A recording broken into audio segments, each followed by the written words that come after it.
días a todos. Primero quiero agradecer que me hayan invitado a disertar, a Pablo, a Laura, y a los organizadores del Congreso, un tema tan difícil como es y controvertido al mismo tiempo como es la homeopatía y su acción en el cáncer.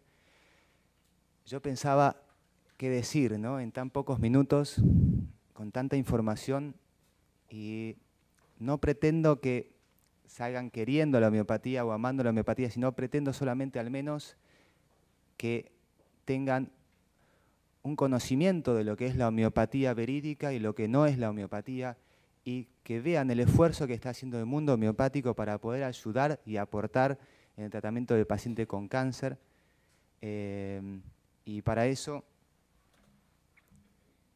mi disertación se va a basar en los principios básicos de la homeopatía clásica, la prevalencia del uso de la homeopatía en el mundo, mostrarles algunos modelos o líneas de investigación en homeopatía en cáncer, en estudios animales, in vitro y estudios clínicos, y finalmente darles mis humildes conclusiones.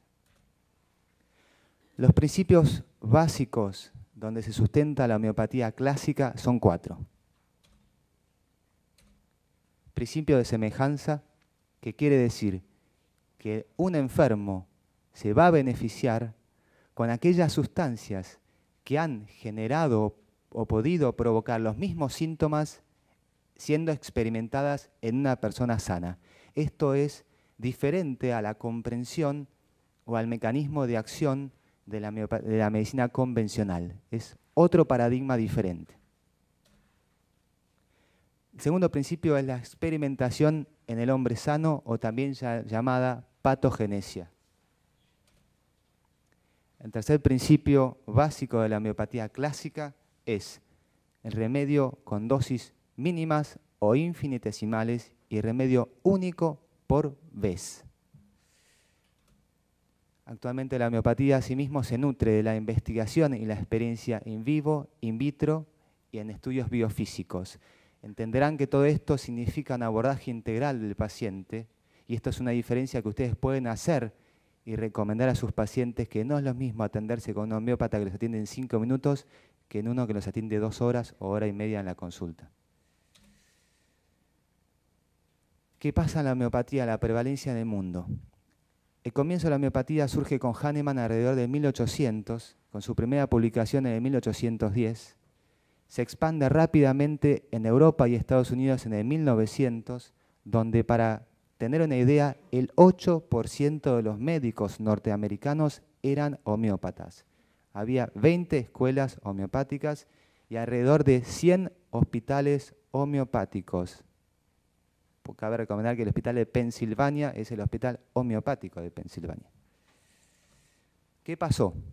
Por diferentes motivos, en Estados Unidos dejó de ser popular la homeopatía, se expandió especialmente a América Latina, al resto de Europa y Asia, donde actualmente conviven la homeopatía y el tratamiento convencional en muchos hospitales.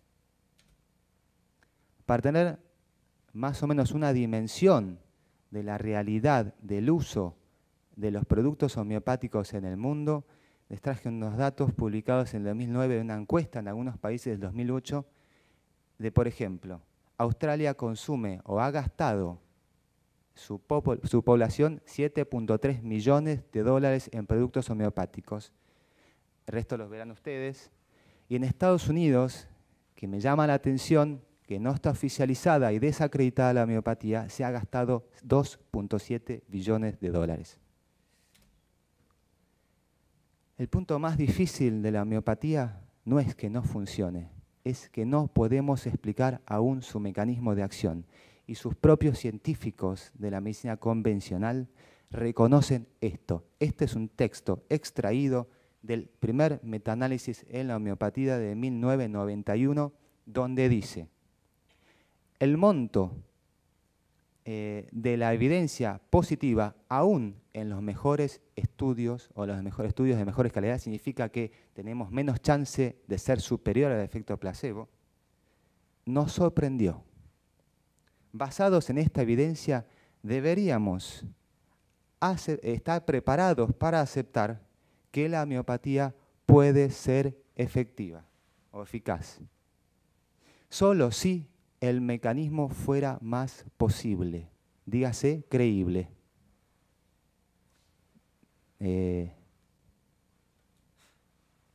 Bueno, rápidamente, que quedan pocos minutos, es...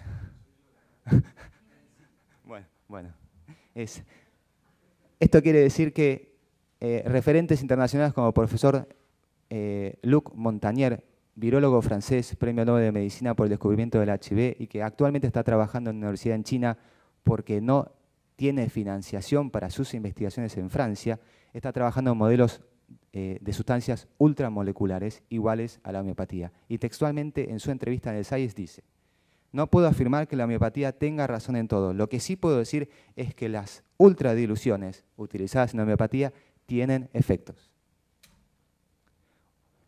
El uso de la homeopatía es una realidad y los pacientes con cáncer la utilizan.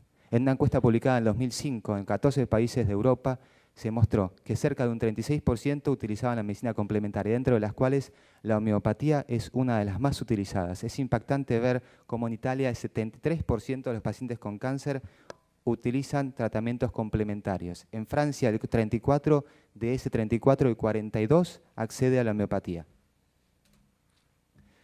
Rápidamente, y para no aburrirlos, les quiero mostrar algunas líneas de trabajo de investigación en modelos animales en ratones. Por ejemplo, ratones inducidos a hepatocarcinogénesis se vieron beneficiados en el número de tumores y disminución de aberraciones cromosómicas con el grupo Verum o tratado con preparaciones homeopáticas. Ratones inducidos a tener linfomas Dalton y carcinoma Ehrlich se vieron mejorado su sobrevida por el tratamiento con ruta. Y ratones inoculados con células de cáncer de ratón, de próstata de ratón, disminuyeron un 23% la incidencia tumoral, redujeron el tamaño tumoral en un 38% e incrementaron la apoptosis celular en un 19%. Un estudio muy interesante, publicado en 2006, del grupo de McLaughlin de la Universidad de Georgetown, dice: el efecto en el crecimiento celular y en modelos animales de preparaciones homeopáticas en células de cáncer de próstata humano, ¿sí? Esto demuestra cómo una sustancia obtenida de la palmera norteamericana, que es el Sabal cerulata, tuvo una incidencia significativamente estadística en la inhibición de la proliferación de 2 líneas celulares y que dependía fundamentalmente del tiempo de acción, no es lo mismo a las 24 que 72 horas, y tenía un efecto de especificidad comparado con otros productos homeopáticos o, asimismo, en células de cáncer de mama en humanos. Otro estudio muy interesante, recientemente publicado por el grupo de Frenkel en el MD Anderson, titulado Los efectos citotóxicos de los remedios ultradiluidos en el cáncer de mama, habla de que remedios homeopáticos o preparaciones homeopáticas tienen efecto sobre 3 líneas diferentes de células de cáncer de mama, teniendo una especificidad por algún tipo de células, son dosis dependiente, tiempo dependiente, y se ha demostrado por estudios biofísicos que el carcinosin y la fitolaca tienen el mismo mecanismo de acción que el plaquitaxel. El tema es, ¿qué hacemos en la práctica? ¿Qué hacemos en la cancha con los pacientes, ¿no?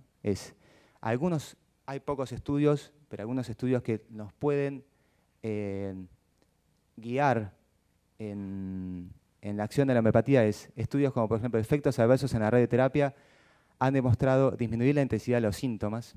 Estudios en dermatitis por radioterapia en cáncer de mama han demostrado tener una diferencia significativa en el pedido de recuperación, y estudios en pacientes con estomatitis por quimioterapia, por trasplante de médula ósea, han disminuido la incidencia de la aparición de la estomatitis y disminuido la intensidad de los síntomas.